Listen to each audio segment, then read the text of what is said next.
Hi, I'm Dahlia Lithwick, legal correspondent, author, and host of Slate's Amicus podcast, a show about the rule of law, the law, and the Supreme Court justices who interpret it for the rest of us. I've been watching the High Court for over 2 decades, and I bring all that experience and knowledge to examining the U.S. justice system and democracy. Each episode, I am joined by guests with deep knowledge of the law and policy who help me and you navigate our constitutional landscape. Slate's Amicus podcast. Subscribe now wherever you listen.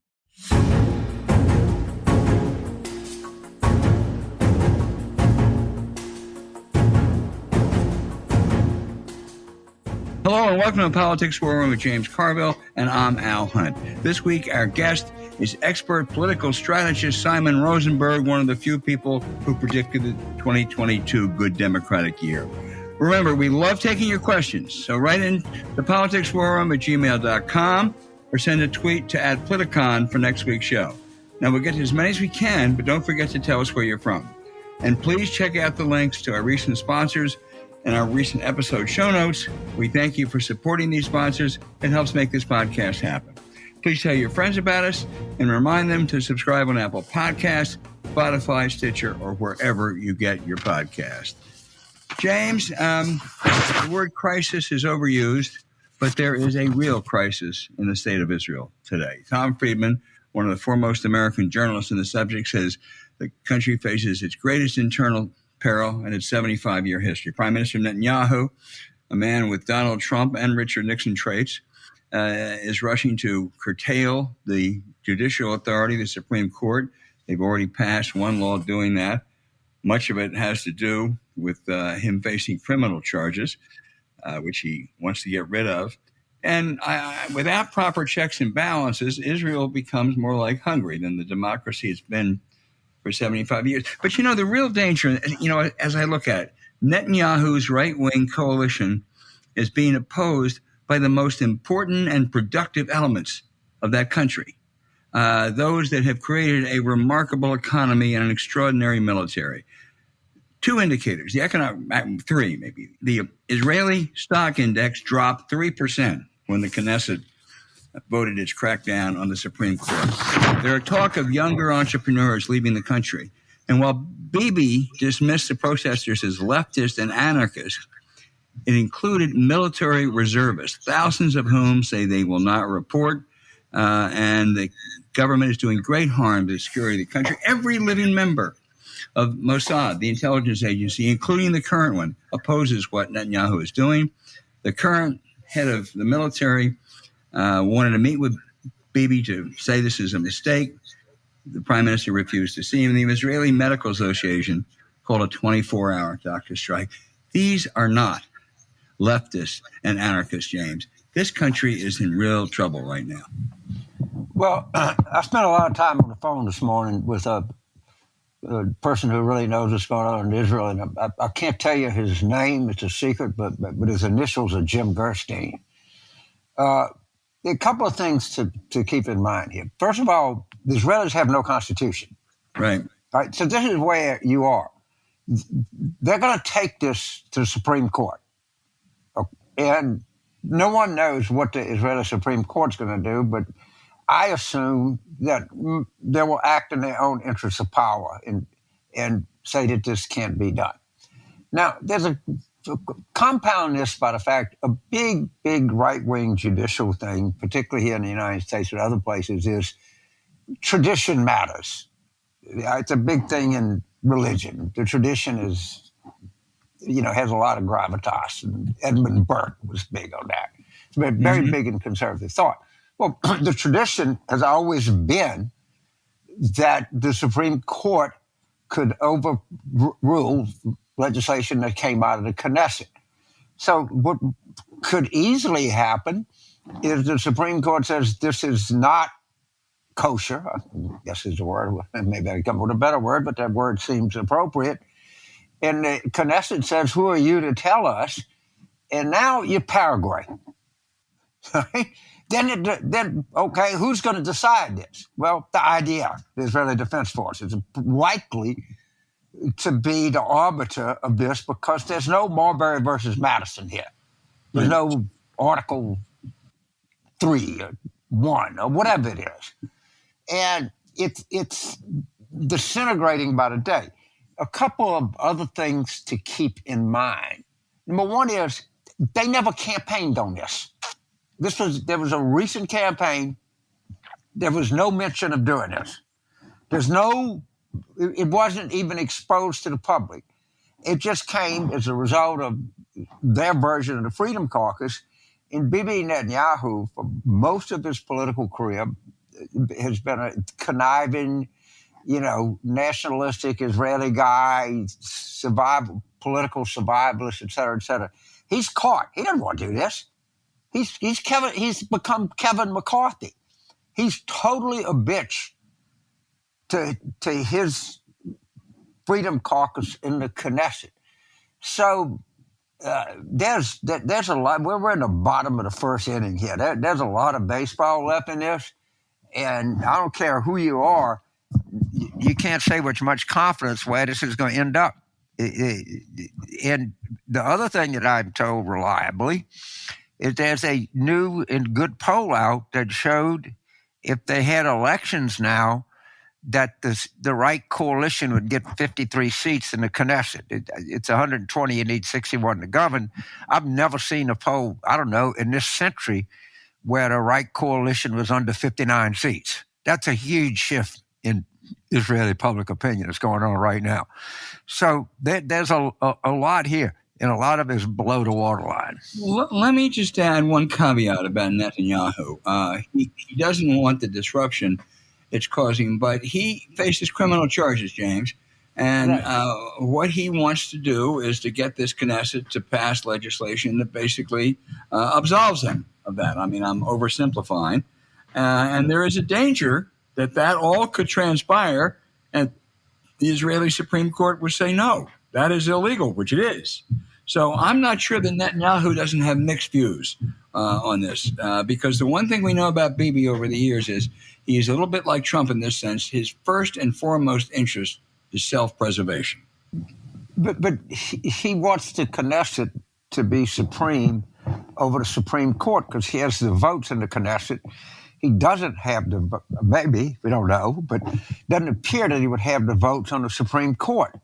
So he's forced into this legislation which gives primacy to the Knesset because that's his way out. Judicially, he's not going to get out of this. Let me ask you, what does Joe Biden do? Joe Biden has invited Netanyahu to come to Washington. No date is set. My guess is he's going to allow the prime minister to escape the Washington heat. So it's going to be quite a while. But what does Biden do? Tough spot.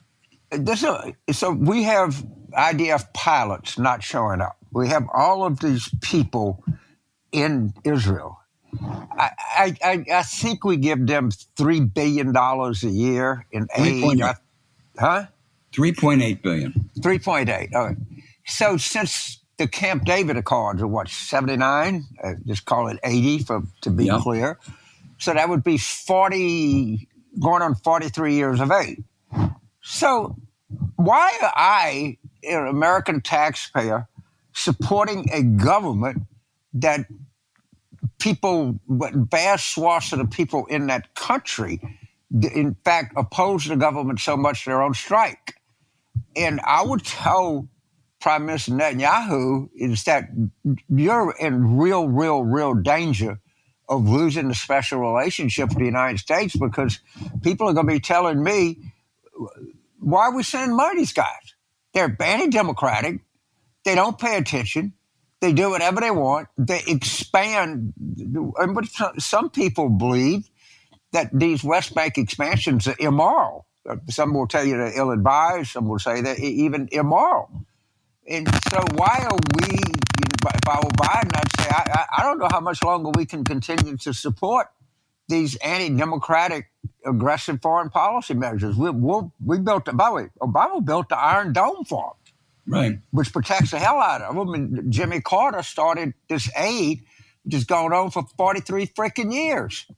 Well, there's nothing written in the Constitution that we have to give Israel this money every year. You times, which probably was started out as 3, it's now 3.8. $3 billion over 3 years. That's a lot of freaking money, man. That's a lot of bridges. That's a lot of schoolhouses. That's a lot of Patriot missiles. And if I were Biden, I would say, Prime Minister, we have some hard questions to answer here about our special relationship. And just before we go, what the right always does, they conflate people's feelings toward Israel with people's feelings toward the government of Israel. They are two different things. You can love Israel and detest the government of Israel. Well, the military chief of staff over in Israel, the head of Mossad, opposes what Netanyahu is doing. I mean, it is hardly anti-Israel. The Israeli Medical Association has called for a nationwide doctor's strike. So don't tell me that some American... They're going to tell you that. They will. But yeah, of course, it's because everything they tell you is complete bullshit. If somebody tells you that the climate is not changing, well, okay, you're full of shit. So let's just start right there and go from there. And the people that tell you that you're anti-Semitic if you don't agree with the government of Israel are the same people that tell you the earth ain't getting any hotter. Yep. Hey, James, just quickly on Donald Trump. New York judge said, I'm sorry, he definitively has been convicted of rape. Rudy Giuliani, his lawyer, has finally admitted that he lied. He out and out lied and claiming he had evidence of voter fraud in Georgia while he was smearing these innocent poll workers. Jack Smith's noose is getting closer and closer. Is it cratering beginning, or is this just like everything else, James? Well, you have thought that he couldn't survive this for a long time, to give you credit or blame, and I don't know where it's going to end up. I would say that I am inching a little bit more toward your view. And, to be precise, he was found liable for rape, but it's still, a jury found him that believed that he digitally was rape, but it was digital penetration, I think. I don't get into the specifics. Yeah, and Judge Kaplan was pretty forthright. Well, it was pretty forthright, and because the jury was pretty forthright. Mm-hmm. By the way, that judge has been there for 40 years, and judges tend to respect verdicts. That kind of goes with the territory, and it's obviously a learned guy. In Trump's strategy now, is best I can figure, is he thinks that by threatening the country with a riot, that increases his bargaining position, which is not very good. In other news, Rudy Giuliani has now admitted that he defamed that wonderful couple, that young black lady and a mother. Oh, yeah. Gave that riveting testimony. Driven from their home by... and we're just waiting for the next thing. And I think Trump has been told, or now realizes, he has shit legal defenses, and his best defense to get the best possible result is to threaten the United States with an insurrection, if you will. And that's exactly what he's doing. He says, look, I don't have much bargaining power under the law, so I'll just scare the shit out of these guys. Now, whether that works or not is highly doubtful, but that pretty clearly to me seems it's his strategy. And a lot of people think something's going on, that it was Sunday last week that he got the target letter, and nothing is happening. It may mean exactly nothing, but it may mean that something is going on. And your imagination can be the guide here. Is more evidence? Is there exculpatory evidence? Is there some discussion of a deal? I don't know. But it's taken a little longer and it's a little quieter than most of the experts would predict. James. I find it hard to believe there's exculpatory evidence after this thorough investigation. I don't know if there's more evidence. That seems to be a prime. So I find it awful hard to envision a deal. There might be, but I just find I don't know. I'm just throwing it up. I find it almost impossible to believe that they're in any kind of a plea negotiation. But there's something that's holding this up beyond what the MSNBC former U.S. attorneys were predicting. Maybe it's be nothing. It may be that they, got to get 4 more people to read the indictments. It could be nothing, but it's something. I don't know. Yeah, we've been through If this anything. before. Great prosecutors are cautious in the sense that they wait till they're 100% ready to bring a case. That may just be Right. that. And everything that they allege is they know that everybody's going to read it to find one fucking factual error Right. to discredit the whole thing. So it could be that they just, want more. Frankly, we just don't know. That's right. That's it. Okay. Well, it's a story that's going to be it's going to be with us for a long time, James. I'm afraid. So we'll stick with it. Well, I'm not afraid. I love the story. I'm going to be honest with you.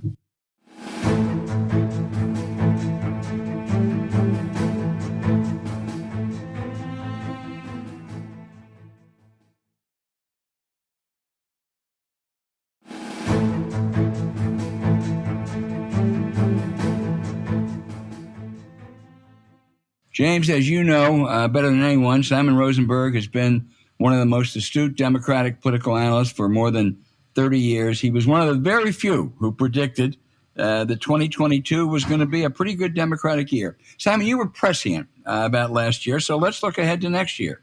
I've read where you've said if there's a good economy, and the signs look pretty good today, and Biden talks effectively to voters about the stakes, he's going to win. 15 and a half months out, how does it look? Yeah, listen, I'd much rather be us than them today. I mean, Biden's case for re-election has gotten much stronger. We've had 3 good elections in a row. We've done well in the 23 elections so far. The overperformance we saw in 2022 is carried on into 2023. And I think the kind of crazy politics that the battleground has been rejecting in the last 3 elections, if you're a voter who's voted against MAGA in the last 3, all you're getting is MAGA on steroids this time. And so I think this anti-MAGA majority in the battleground states that have delivered for the Democrats in the last 3 elections is going to be poised to deliver for us again. So I feel good. I feel good about where things are today. Let's talk about the second part of that formulation, Biden talking effectively to voters about the very real issues that you have just raised, very real pluses. The age issue won't go away. And it's not going to go away. You said the president has to say, yeah, I'm older, but I still have my 90-mile-an-hour fastball, which he does on domestic legislation, and I would argue on Ukraine. But that doesn't seem to be the way most voters view that today. Yeah, listen, I think that the most important thing that we have going for us is that Biden has made the country better. We're better off today than we were. And he's been a successful foreign policy president. And so we have that as a background to what's happening in the election, and he's going to have to sell that really hard. And I think the age issue is we're just going to have to take it on frontally, which is that with age age is not just a liability, it's also an asset. And having had the most experienced person to ever go into the Oval Office proved to be great for the United States. We had a strong leader. So age is not just losing a step. Age is also wisdom, experience, capability. And we're going to have to, I think, take that head on. I don't think it's something we should run away from. I think we're going to have to manage it. But I think it's going to be secondary. I think anytime they're talking about Joe Biden as a person or as a father or as a grandfather, they're losing. The election is going to be about whether people think things are better and who they think is going to offer them, to continue to make them better. And Joe Biden is going to have a very, very strong case next year. James, that means we can tell our wives that we have wisdom. I'm not sure they'll buy that, but we ought to try it. Simon, you have pretty much, I think, and correct me if I'm wrong, dismissed the impact of a third or fourth party, especially no labels. I haven't dismissed it. I think that my hope is that we run up the score in this election, that we use their awfulness to not just stumble across the finish line, but try to win this election by high single digits, even 10 points. I don't think it's out of the realm of the possible. I mean, we got to 59% in Colorado last year and 57 in Pennsylvania, 55 in Michigan. So in some of these battleground states, we've already been performing, winning these elections by more than 10 points. And my hope is that we win it big and that we don't have to worry about the nibbling third-party candidates. But what I will say is that as we talk about the groups that are challenging the status quo and are not embracing the two-party structure right now, to me, the most important are the never Trump or never MAGAs. It's the whole Bulwark team and right. Bill Kristol and Liz Cheney. They've already demonstrated a capacity to move the needle. in elections towards the Democrats, frankly. Whether any of these other folks who are trying to run now can move the needle in any way is still a hypothetical. It's still an unknown. And I think what we've seen with Joe Manchin so far in the first real poll done where he was tested outright with Huntsman, with Huntsman as his running mate, not a hypothetical moderate in the middle, he was only at 2%, and he drew more from Republicans than Democrats. And I think it's because the Democratic coalition is more together than the Republican coalition. The Republican coalition is already fractured. And so I think there's a danger, and this is going to be interesting for what happens with the Republican donors, is that Joe Manchin is going to feel to a lot of Democrats a lot more like a Republican. For a lot of Republicans, Joe Manchin is going to be comfortable, and he could become the way station for a lot of Republicans who don't want to vote for Trump. And so I'm just not convinced today that any of these third-party efforts or rogue candidate efforts are going to amount to anything. But the final thing I'll say is that one thing we have to watch is I think the Republicans are grooming Robert Kennedy to be Trump's running mate. I don't think it's going to end up happening. I think they'll go with somebody else. But he's not running in the Democratic primary. He's not going to the early states. He's not showing up in mainstream media. He's not going on, podcasts like this, right? He's only appearing in right-wing audiences. And we know from polling that right now Kennedy's got a 2-to-1 advantage, faves to unfaves with Republicans, and he's 2-to-1 negative with Democrats. And that's because that's by design. They're running a campaign to increase his favorabilities in the Republican audience. And so I think we got to keep an eye on that. I think there's some real, Bannonite craziness behind that. And I think at the end of the day, Trump won't pick him. But certainly I don't think he's a serious challenge to Biden unless he ends up on the Trump ticket. James, pick up on all that. Okay, so some I don't want to spend a lot of time on this, but I'm going to make an observation and tell me if you think I'm crazy.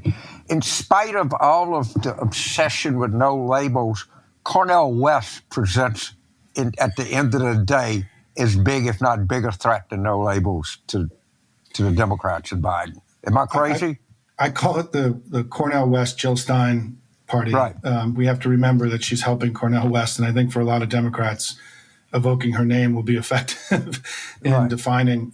Look, I think it's like James, you are much more experienced in running campaigns than I am.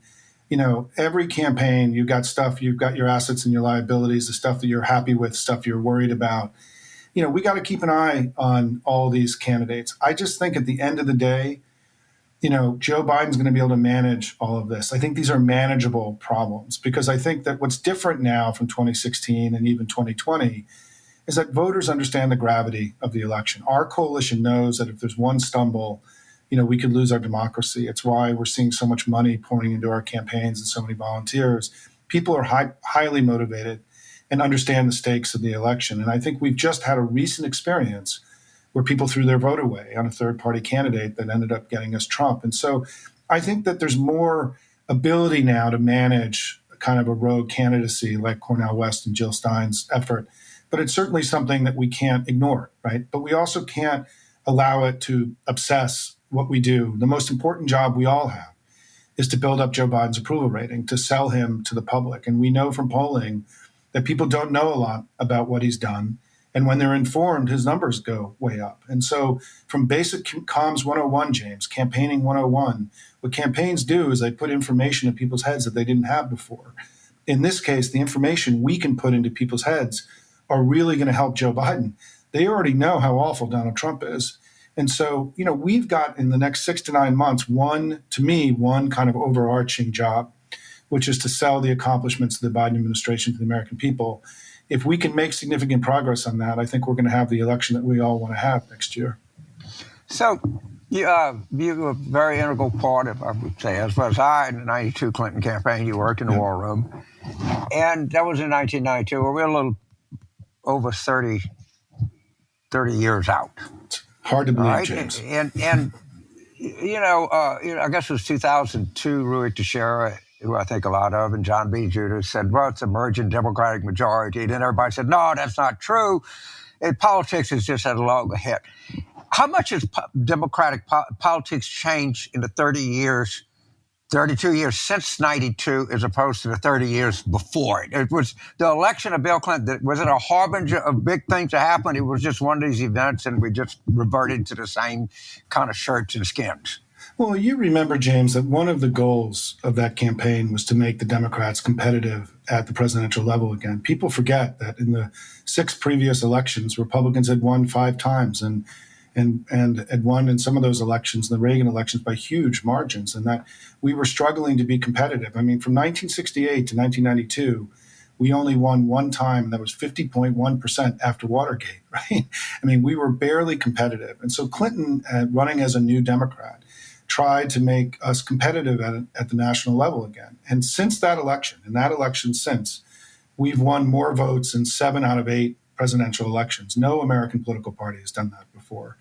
And so it's the best popular vote run by an American political party in all of our history. We didn't win 2 of those elections, but in terms of winning votes, we've been pretty good at it. The second thing is, building on what you were saying about Rui, is that, from 1992 to 2004, we averaged 47% in those 4 presidential elections. In the mid-aughts, in 05 and 06, I and Rui and others identified a new electorate emerging for the Democratic Party of Hispanic and millennials who were starting to enter the electorate in very large numbers. And we advocated leaning into this new electorate. And we did in 06, and Obama did in 08. And in those 4 elections since we did that, we've averaged 51%. We jumped from 47 to 51. 51% over 4 elections. The last time we did that was during FDR's presidency. So we're in one of the strongest presidential runs that we've been in our history as Democrats. And it's why I'm so optimistic. I mean, I think that, they've averaged, during that period, they've averaged 46% of the vote. We've averaged 51. I mean, we're much closer to being a majority party than they are.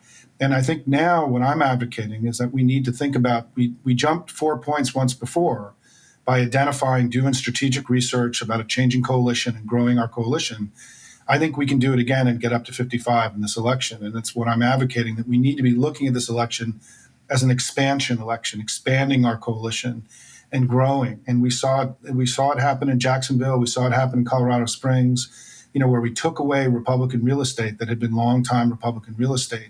I'm hopeful that we can do that all across the country in 2024. I'm going to turn over to Al to just make this observation, ask you to respond to it. Every political person, when they look at a poll, there's a couple of things that they look for first. Some people may look for, strong disapproval versus strong approval of the direction. What I tend to look at is approval and enthusiasm among 2 groups, blacks and under 30. Because if you don't have a robust black turnout, a robust under 30 turnout, that's damaging, because if blacks are supposed to be a 12 share and they come in at 10.5, it's not just you losing a 1.5. The 1.5 is going somewhere else. It could be open 60 white. What do you see when you're looking at the black numbers and under 30 numbers? Are you confident they'll be there on election day, or there's a lot left to do here? James, you know this. Every election, you got to go earn every vote, right? Okay, I'm getting you to say it. I know it. You tell the fucking people listening to the show that. I know. So this thing ain't cooked, right? I mean, right. All of this is possible, but we got to go make it happen, right? And I think the what I'd like to say is that, about your point, and it's a really important point, is that we've done very well in these last 3 elections. And in 2022, I think where some of the commentary is getting things wrong is people are treating it like a nationalized election. It actually wasn't. It's unusual what happened. There was a bluer election inside the battleground states where we raised tons of money and our candidates were able to control the information environment and run unprecedentedly large field campaigns. And then there was a redder election outside the battleground. And so if you don't understand that basic reality, that Democrats were able to defy history because of all this money we're raising and our energized grassroots who are also volunteering in unprecedented numbers, you end up with a very different understanding of what happened in the election. And so, for example, young people turned out in very large numbers and voted for us in very large numbers in the battleground states, not necessarily across the whole country outside the battleground. So we've had very strong performance now with young people in 3 consecutive elections. But John Della Volpe, who is arguably the leading expert on young voters, was just on a podcast I did, and he said that some of the indicators of intensity with young people are not where we want them to be, and we have work to do. Same thing as with African Americans. There's clearly been signs of erosion in some places, right? But it's something that is manageable as long as we understand it, We develop strategies. We've got, James, we got more money than we could ever imagine compared to what, we did back 30 years ago. So the ability to run robust efforts into targeted groups, we have unprecedented tools to be able to do that. So I think it's important for your listeners to understand that something really significant has changed in the way that we run our campaigns in the Democratic Party. We've now embraced the early vote, and which we never did before. And James, you and I, 30 years ago, we would be hitting our secondary GOTV targets at 4 o'clock in the afternoon on Election Day. But now we're hitting them 10 days out from Election Day because of the early vote. And we have more people making phone calls and texting and touching voters because of all this money that we have than we've ever had before. So we're reaching down in GOTV into reaching voters that we could never reach before under the previous system that you and I grew up in. And where you're seeing that have an impact is in the early vote. In 2022, we did better in the early vote because of this machine that we're building, these tactics that we have, the big campaigns that we have, than we did in 2018 and 2020, elections where we did much better. It's the sign of the muscles that we now have to push our performance to the upper end of what's possible, because we can now reach, look, there are more Democrats than Republicans, but we have more episodic voters or erratic voters. But we now have unprecedented tools to do GOTV to push our performance to the upper levels. This is a very powerful weapon that we have heading into 2024. And it's one of the reasons I think I'd much rather be us than them. Albert? Simon, you mentioned Rui Shera. He's less optimistic than you are. He's worried the Democrats have forsaken large swaths of white working class voters who used to be Democrats, and argues you can't get to where you want to get unless that's rectified. I'm not sure I agree with Rui. I think it's a more nuanced view. I mean, as I just went through a lot of data with you, that Democrats are performing at a national level consistently better than we have since the 1930s and 40s. So I think the way that I view it is that we're doing really well at a lot of stuff. A lot more is going right for us than wrong. But can we do better? Yeah, of course we can. We can do better with Black turnout. We can do better with Hispanics. We can do better with young people. I think there are new opportunities that are appearing to us because of the abortion issue. I mean, we just got polling out of Ohio that shows that Ohio is now starting to look like Kansas in terms of the ballot initiative. Abortion is splitting the Republican coalition apart. And so my view is that it's very hard, in my view, to paint what's happened in recent years of the Democratic Party in a negative light. Far more is going right than wrong. But can we continue to do better with targeted groups? Of course we can. And it's my view that in 2024, there are at least 4 groups that we have to really be focusing on, in addition to the white working class, right? It's that young people, if we need to push youth turnout to the highest level possible. It's why I've called for the Democratic Party to launch a national youth voter registration drive. We know from data that young people who are registered vote at the same level as older people who are registered. They're just registered at a lower level. Mm-hmm. And Democrats just shouldn't accept that the people who vote for us the most vote the least. We have enough money and capacity to change that. The second is we've lost a few points with Hispanics. We got to go get those back. It's not as big an issue as some people have said because the Hispanic community has grown. So even getting a little bit less means we're still getting more votes than we used to from the Hispanic community. I think the abortion issue is providing us extraordinary opportunities to reach independent and Republican-leaning women all across the country. And then finally, I think the whole never Trump or never MAGA world, which is an area of it's already proven to be a powerful force for us. Imagine if Liz Cheney endorses Joe Biden and campaigns with Joe Biden in 2024, the impact that could have. And it's why I'm very optimistic. I think where I disagree with Rui is a pessimist. I think he's wrong about that.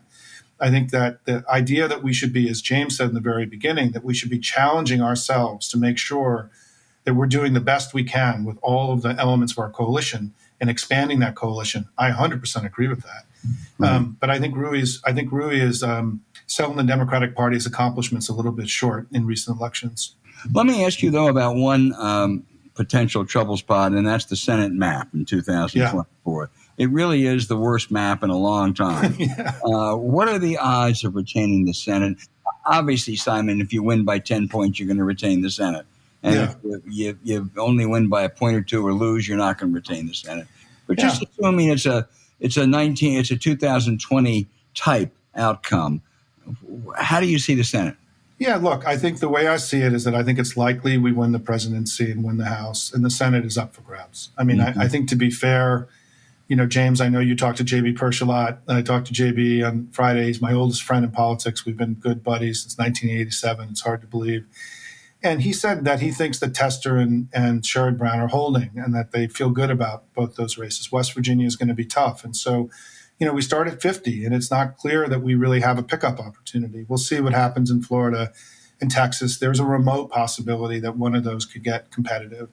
I'm not giving up on either, and I don't think any of us should. Crazy things have happened in our politics in recent years. But the Senate is going to be really hard. And so is there a scenario where we win the presidency, win the House, and lose the Senate? Absolutely. I mean, that's certainly within the realm of the possible. I just think, in my view, it's too early to know, and it's just a jump ball. It's just a jump ball at this point. There was also a pretty good poll in Arizona this week, which should be encouraging for Gallegos, but look, I think people. Can I just say one thing about that? I think that people don't really. I've done a lot of work in the Hispanic community, and James may be aware of this, but I, did the first bilingual poll ever done of Hispanic voters 20 years ago. I introduced Spanish language advertising to the Democratic Party, so I've been very involved in the Hispanic strategy. And what people don't really understand is that in the Southwest, in 2004, Bush won Arizona, Colorado, Nevada, and New Mexico. They controlled 5 out of the 8 Senate seats and 14 out of 21 House seats. The Southwest was a Republican-leaning region. In 2020, Joe Biden won those 4 states for the first time that a Democrat won all 4 of them since 1940. The Republicans now don't control any of the Senate seats in those 4 states. And we have 14 of the 23 House seats. And this has been, the success that we've had in the Southwest. I mean, the map hasn't changed very much over the last 20 years. Georgia and Virginia went from Republican to Democrat. And then those 4 states have flipped to the Democrats. That success in the Southwest has been one of the most successful party-wide projects for the Democrats in the last 25 years.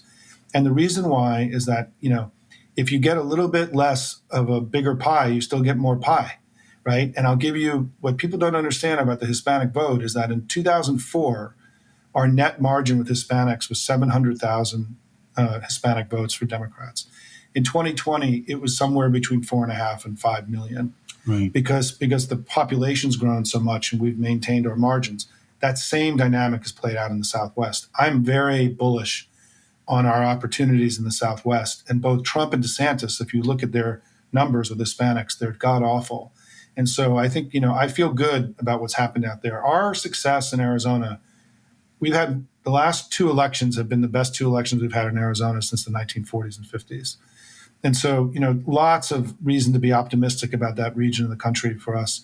But again, as James said, it's all a potential.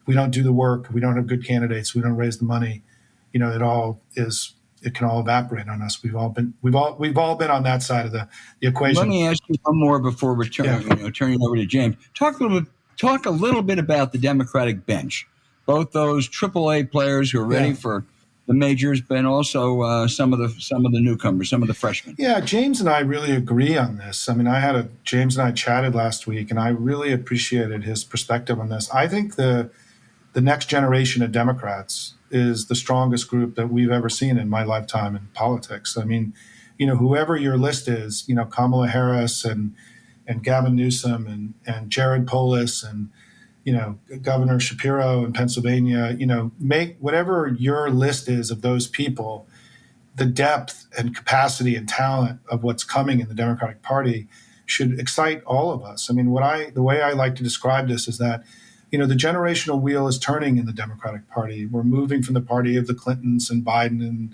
and Nancy Pelosi to the next group. We should all view that as something that's going to go well and it's going to be successful. And our party may actually be even stronger and more capable in 4 or 6 years. We shouldn't fear this transition. We should welcome it and be excited about it. James. So, Simon, this is going to be 75% of observation, and I get you to respond to it. I think I was the only national Democrat to actually go to Kansas on this referendum. And Al can tell you that. And one of the things that learned there is they never made it about abortion. It was always about sneaky politicians in Topeka that were trying to pull a fast one on you. If you remember, they had this convoluted language. They made the no side. The theory was yes was a better word than no. And they stuck the election date in a Republican primary, and they got their asses handed to them. To the extent that you're talking to anybody in Ohio, make it about sneaky politicians in Columbus that want to take a power from you. It's all about 50 or 60% on referendums. And these greedy sons of bitches want all the power themselves. You're going to get all the pro-choice people. Run against sneaky politicians. It's interesting you say that, because in this case, it's very analogous. I mean, what's happening in them trying to move the ballot number from 50 to 60, we just got polling data on it. People, it's shockingly unpopular because I think, look, there is a thing that people forget sometimes. I mean, not real people, but people in our business forget, is that, most people view politicians as corrupt and, kind of backdealing, right? In the back room doing deals and not playing straight.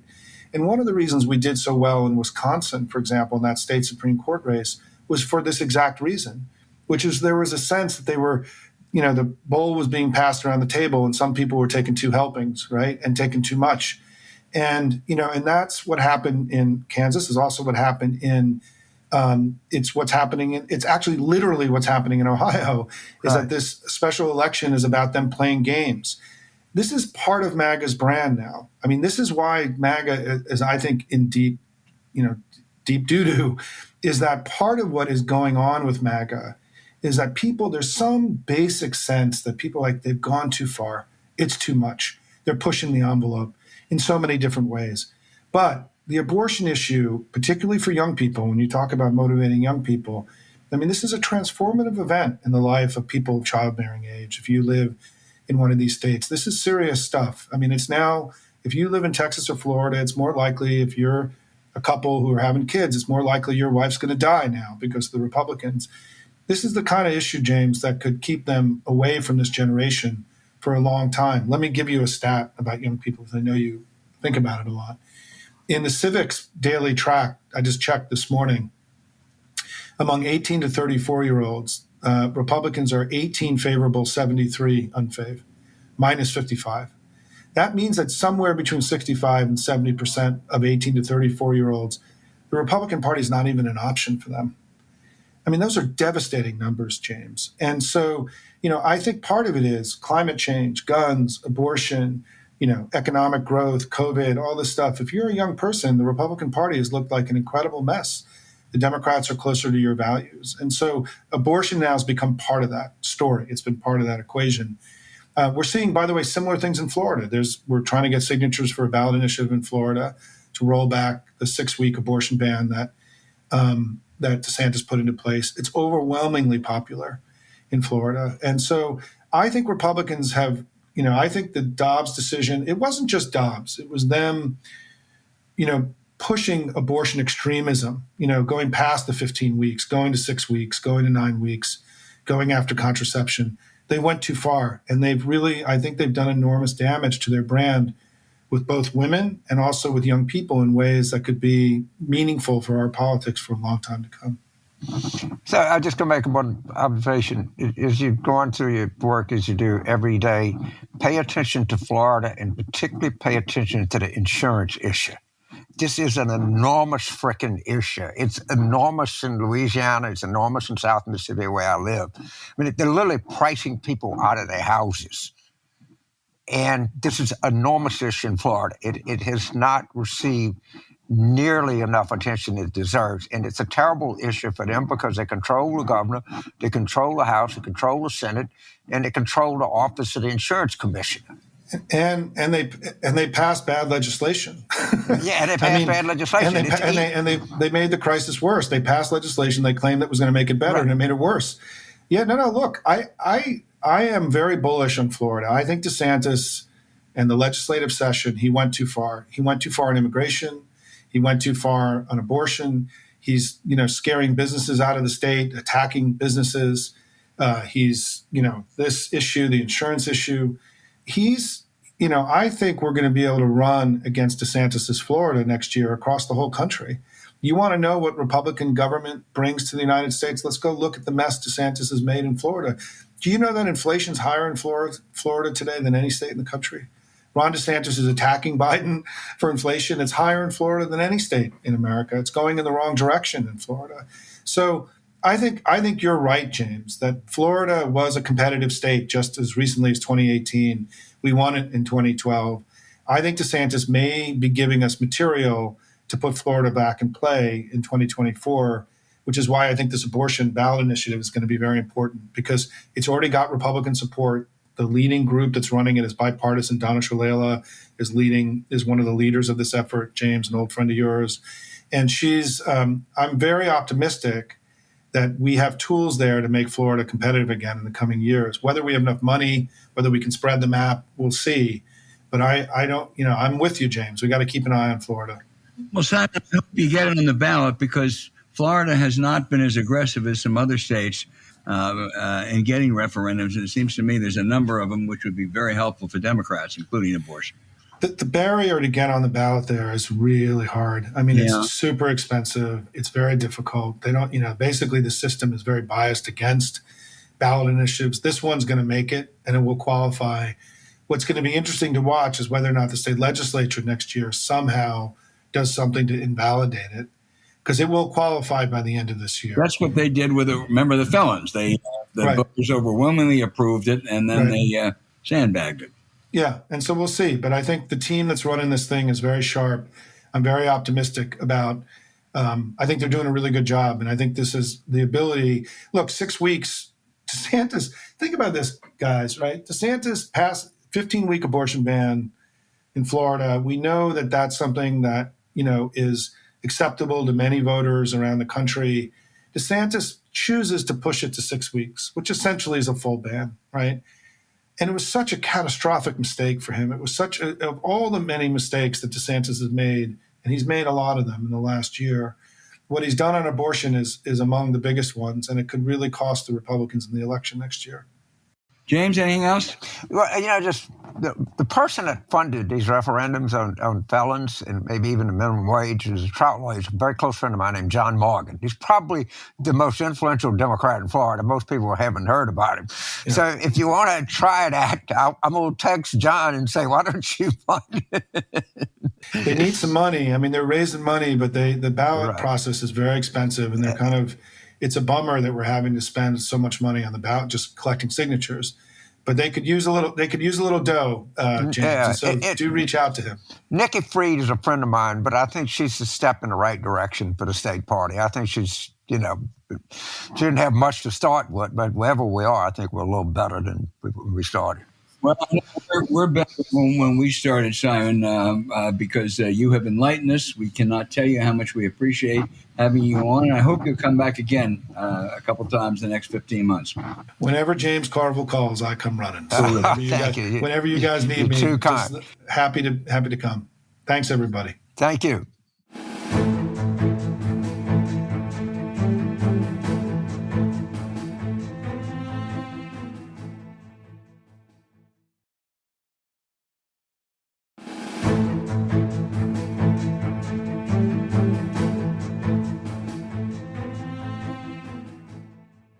And now for the outrage of the week. Florida Governor Ron DeSantis. Remember him? The book banner. He's now requiring that middle school students in that state be taught that slavery enabled slaves to develop skills that they were able to use for their personal benefit. Fox News' Jesse Waters rushed to DeSantis' defense. So I'll tell you what I thought when I read that. I thought, maybe DeSantis next will require Florida students in history to learn that during the Holocaust, Jewish prisoners developed skills like building quarries and producing materials for the German army that they could later use. But you know what? Greg Gutfeld, the other Fox News anchor, beat me to it. He cited that possibility, which, of course, every Holocaust expert said was deplorable. And Will Hurd, Republican presidential candidate, had to remind DeSantis that slavery was dehumanizing, treating people as property. James, I couldn't imagine we would be having these discussions in the year 2023? Well, I'm glad you brought it up.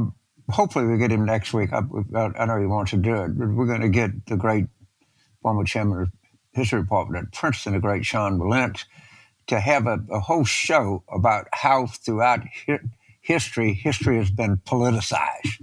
I mean, if history is not 1066, 1588, 1776, 1941, you name it.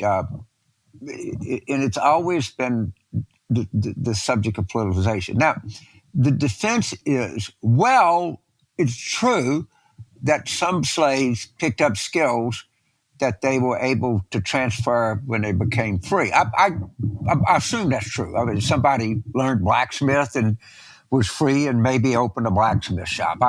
It sounds kind of logical.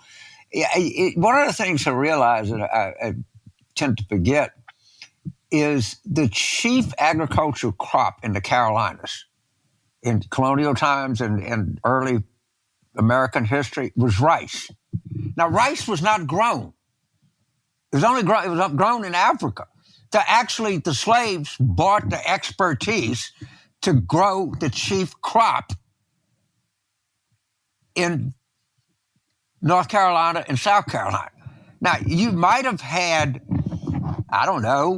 10 slaves that were able to transfer some skill. But they brought a lot more skills here with them. They were skilled people. We didn't, but it's the British, whoever, slave trade uprooted them. And so you technically will argue, well, that's true. Okay, so that's one fact. Some small percentage of slaves were able to parlay skills that they learned during slavery to make some money when it ended. Okay, fine. I buy it. So there's an economic historian at Cornell by the name of Edward Baptist, like the Southern Baptist Convention, that wrote a book, and I've looked, and it's not disputed. The single most valuable commodity in the United States in 1860 was not railroads, it was not crops or goods or steel or anything else or leather or horses. It was human beings. Yes, the single most valuable commodity in this country in 1860 was human beings. Now, if you doing a survey course for 8th graders or 9th graders in American history, slavery is going to occupy, let's just say it's 20 hours of teaching, it'll occupy an hour and a half. All right, in that hour and a half, what do you think you want people to know? Some technical, in of course, if you talk about the expertise that slaves brought to this country as opposed to what they learned after they got here, it would have been 50-1 in favor of what they brought to the country. And people forget that. They brought people that had real skill. And again, they were responsible for the chief agricultural crop in the Carolinas, which were a big part of the American South, to say the least. So it's just such a level. Whenever you get into the argument as to whether this is historically accurate or not, is this really what you want? Is this the most important thing to know about that? I don't really think so, is it? I don't think it's even in the top 5,000 things that you could learn about slavery. But the rhetorical trick is to get you into an argument about whether that's true or not. Okay, at some level, it may be some truth to it. What the fuck difference does it make? There's way more evidence that slaves contributed by, 20,000-1 more than to white people, and white people contributed to slaves. Yeah, I agree.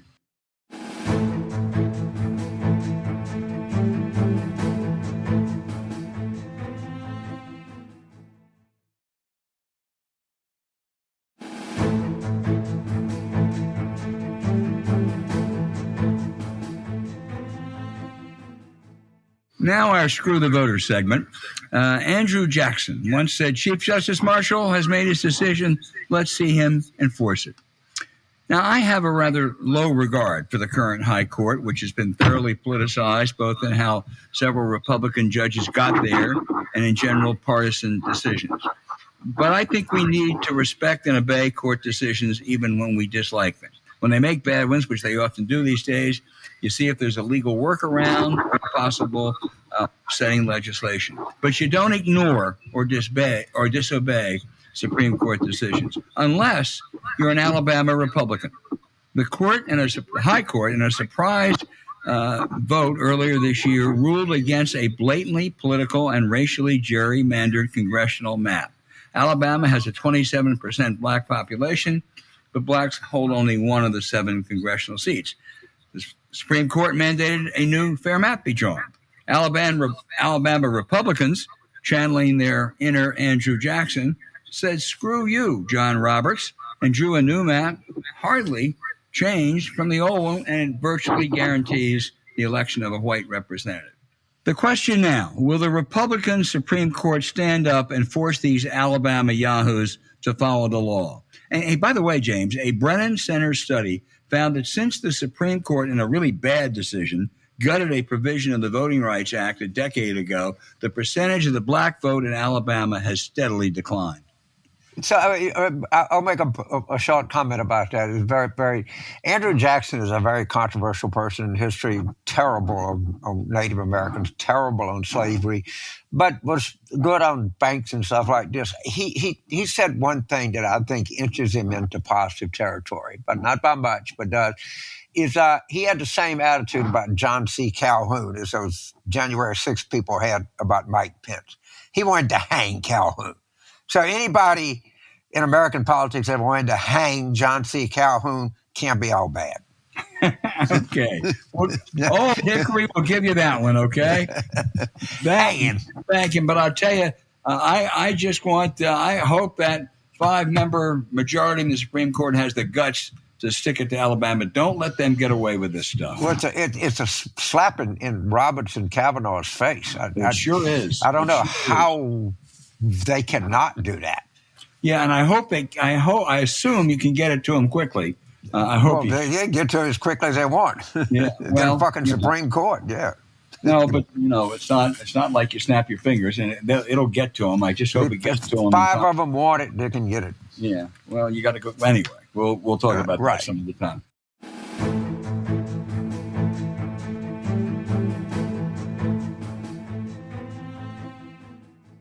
All right, now for our very good listener question. Scott in Carpinteria, California. I've stayed there. I love Carpinteria. He says your constant worry about the enthusiasm gap, he thinks, is unwarranted, James. He said, I would crawl across Death Valley at high noon on the 4th of July to vote against Donald Trump. Don't you think that Trump fatigue, Trump hatred, and the never Trump mentality is going to win out? I apparently have more faith in the American people than you do. Well, great. When you do politics for a living, you take nothing for granted. And I have seen crappy black turnout here in the last 2 cycles. It's unimpressive. You can never take these younger voters for granted. You always want as high as you can. And maybe I'm just a worrywart, but if I'm wrong, who cares?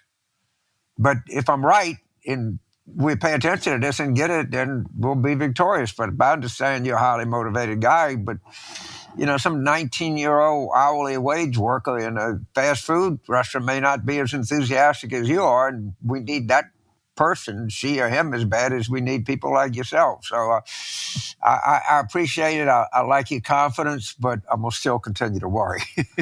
Yeah, no, I do too. And I would, I'd just love to get a picture of you crawling across Death Valley at high noon. And that's the ultimate commitment. That's good. I don't think you'd make it right now, but don't try it. We're going to stick with the Golden State. Jim Woodland. Jim, now you got to tell us where. Oh, I'm sorry. That's my fault. This is my fault. It's Jim from Woodland, California. Jim got it right, and I screwed it up. Jim said he's concerned about the ethics or the non-existent ethics of the Supreme Court.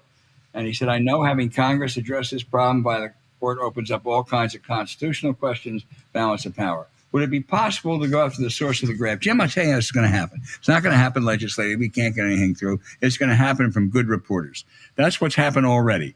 ProPublica, the Washington Post, and others. And one of the greatest investigative reporters of all times, I mean this, Jane Mayer, is writing a book about the Supreme Court, and I can't wait to read it. And my guess is that's going to address some of your concerns. Yeah, I don't know the ProPublica people. Maybe I do. I'd have to look up who they are. But I got to tell you, they're taking the lead on this thing. They're ahead of the Times. They're ahead of the Post. I mean, Jane has been on this issue forever, so no one I would put ahead of her. But they're the ones that keep breaking these frickin' stories, and the stories turn out to be highly reliable and highly credible. And I don't, like I said, I don't know who the editor this is. Maybe I know him or her, but I don't connect with it. But they've been very aggressive and very influential in this whole issue. They sure have.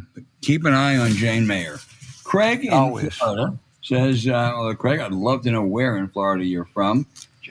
He wants to know, and we discussed this earlier, how did the state of Florida go from Lawton Childs and Bob Graham to Medicare fraud executive and now fascist lumpy Rutherford in this century? And will the climate change affect the state more than its voting population in the ensuing years? Well, I don't think that thought has gone through everybody's mind. And you know, of course, what I suspect that we would find out is you got places like the Villages where they've gotten a lot of, middle to slightly upper middle class retirees that have kind of changed the entire thing. And maybe, the Democrats hadn't had the best candidates in the world in this century. I don't know that, but it has been a depressing story for over a pretty good period of time here. And you're right to point it out. I would tell you that I'm starting to get a little optimistic about the Democrats in Florida. I think we have a good party chair. I think DeSantis is seen his high point, and he's on the way down. I think there's a lot of room for him to go down. And I can't tell you, this insurance crisis in Florida, I've been preaching this, and I know I'm right on this. People are not paying attention to it. It's bad, and the labor shortages down there are horrible. Inflation is horrible. It's, Florida was 2 years ago was the coming state. Now, not so much. Well, let's hope so. Brian in Arlington, Massachusetts says, as the myriad trials of Trump are looming large, can you speculate on the likelihood that Biden wins in 2024, pardons Trump for the greater good of the country? I heard you all bring up that alternative or some kind of a pledge to not run again, but that seems like a fool's bargain. Brian, I'll tell you what I think we talked about. We talked about I think Trump's going to, if you're dealing with probabilities, he's going to be convicted, 2, 3, 4 times. And if Biden wins and he doesn't pardon Trump, I think the ex-president is headed for a slammer, which scares the living by Jesus out of him. The only thing that I would find acceptable was that 3 conditions are met, and not running again is the easiest because he's not going to. But number 1, he openly admits he's guilty, openly says, I did all this, and has to sign something, say something, and everything else. He can later, as he will, say, well, I was lying, but that's okay. I want him to say it publicly so it's out there. And number 2, pay a humongous fine. A humongous fine. I mean, if he's worth several billion, I've always been a little skeptical of that. A big chunk of that ought to go to the federal government, ought to go to Fulton County, and ought to go to New York. Under those conditions in 2025 or 2026, I could imagine a pardon. But short of any of that, no way. Yeah, that's it. You got a deal with Florida and Manhattan, right? Which is a sticky problem. But I assume that part of the deal would have to be that the president would have to call Alvin Bragg and Fannie Willis and ask them in the interest of the country, would they suspend the prosecution? But if Trump in any way breaks any part of this, the prosecution will regenerate itself. I don't know, but that's the sticky wicket in the whole thing. Yeah, no, I totally agree. And as I say, get a lot of money. I think he's got to pay a huge fine in both those places. Jim in Evanston, Illinois. Oh, wow. Did he go up to Camp Kenosha? We're going upscale. Northwestern team. He says, James, be honest about Harris. Is America worried she might inherit the presidency? She's not going to inherit the presidency. All right. She's vice president if something happens to Joe Biden. Well, she'll inherit it that way. But she's not going to win, I don't think, the Democratic nomination. And I just, her numbers are not that great. I think she's a very fine person, very bright, has an accomplished career, but she doesn't generate very much enthusiasm among Democrats so far. She went to Florida. She's trying. She's doing better. Maybe she will. But I don't know. I certainly she could inherit the president if Biden died or he was incapacitated. Right. But I think if Biden didn't run or something happened, even if she were the incumbent, I don't think she'd win a Democratic nomination. Yeah. I don't know why I say that. I agree. And if Biden should drop out, the one thing we can be sure of, Kamala Harris won't clear any field. Yeah. Norwood, she wins it, she'll have to earn it. But I remember reading a quote from Mike Mansfield, wishing the Republicans luck, but not too much luck. This was during the post-Goldwater ascendancy of the Democrats. As a born and bred Democrat, I thought he was crazy. In the era of Trump, I see that we do need a healthy center right that supports our Constitution. How do we regain that if the GOP, as I think, is irredeemable? Gordon, I actually knew Mike Mansfield pretty well. And what he actually said was, during the passage of the 65 Civil Rights Act, he wanted it to be bipartisan, and he gave Dirksen a lot of credit. And Senator Vance Hartke of Indiana came in and complained and said, damn it, Leader, you are giving too much credit to the Republicans. And he said, Senator, they've gone through a very traumatic time. Civil rights is very important to America. And it's very important that we get as many Republicans and Democrats together on this bill. I thought it was an act of great statesmanship. It's not possible today. It's not possible with today's Republican Party. It just isn't. And I agree with you totally. We would be much better off if we had a healthy center-right party. I don't see the prospect of that in any time in the near future.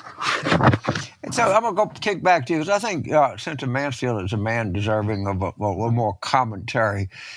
Tell our viewers about the extraordinary, and I mean extraordinary, life of Mike Mansfield, because you told me about it, and I didn't even realize it was this extraordinary. This is a labor of love, James. He grew up, born in New York, grew up in Montana. As a young teenager, he got in a lot of problems, was a juvenile delinquent, self-confessed juvenile delinquent. And before he was 19, he was in the Army and the Navy and the Marine Corps. And he got out and he met this wonderful college professor, Maureen, and she said, you better straighten your life out. She said, you got a lot of straightening to do, and you better straighten your life out. And he did. He went on to not only graduate from college, but get a PhD in history, was elected to the House of Representatives, became a United States Senator, the longest running Senate Majority Leader in history. I love telling this story, as you know, James. Was appointed ambassador to Japan by Jimmy Carter. And, it's one of the most important ambassadorial posts. And when Reagan was elected, he kept Mansfield there for 8 years because he was such a revered figure. And then when he came back, Mark Shields and I, courtesy of his old age, Charlie Ferris, were so fortunate to be able to have lunch with him several times a year. When he died, with all these posts, he had been longest-serving Senate Majority Leader, 12 years as ambassador to Japan, a member of the Congress, a PhD in history. On his tombstone at Arlington Cemetery, it says Michael Joseph Mansfield, Private, USMC. He was an extraordinary man.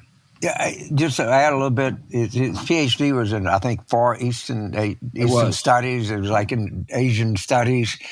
And, he shepherded the Civil Rights Bill through. And as important as anything is he was one of the first people to tell Lyndon Johnson the Vietnam War was a fucking disaster.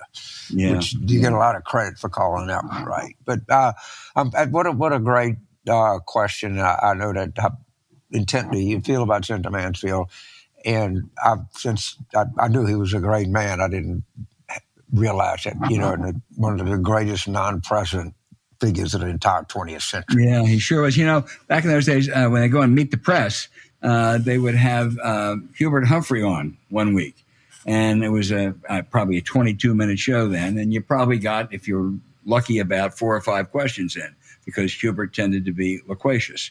And then you would get Mike Mansfield on a few weeks later, and a lot of his answers were, yep, nope, no way, I don't know. You'd probably get 77 questions in. But he was a marvelous man and a great raconteur. As I say, Mark and I were so fortunate in the 90s to have these lunches with him because he would tell great stories. And he was just he was an extraordinary patriot. And I'd be derelict if I didn't mention there's a new book out that I hadn't read some reviews about Senator Humphrey's 1948 speech to the Democratic Convention into the sunlight of civil rights. That was a staggeringly courageous, forward-looking speech. And just to tell a story, it fermented from his time as a graduate student at LSU. I knew the house that he lived in when he was there, and he saw firsthand the extreme racism that was in Baton Rouge, and it really affected him and was the driving idea behind that speech, which turned out to be one of the most influential and forward-thinking speeches ever given at a political convention at any time. So it sure was, and it changed the Democratic Party. It made them much more proactive. Get out of the shadow of states' rights and into the sunshine of human rights. Okay, keep those questions coming. They are terrific. We'll be back with you next week.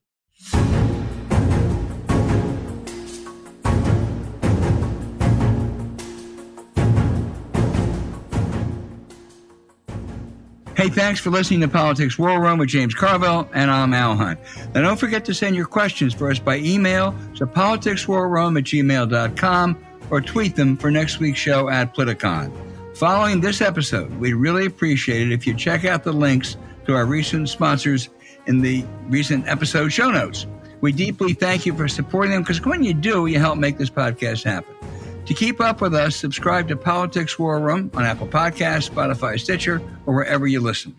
You also can find other shows you might enjoy on the Politicon YouTube channel, or when you search Politicon on your favorite podcast sites. Remember, please rate the show with a 5-star review. We'll be back next week with another show as we continue our War Room planning.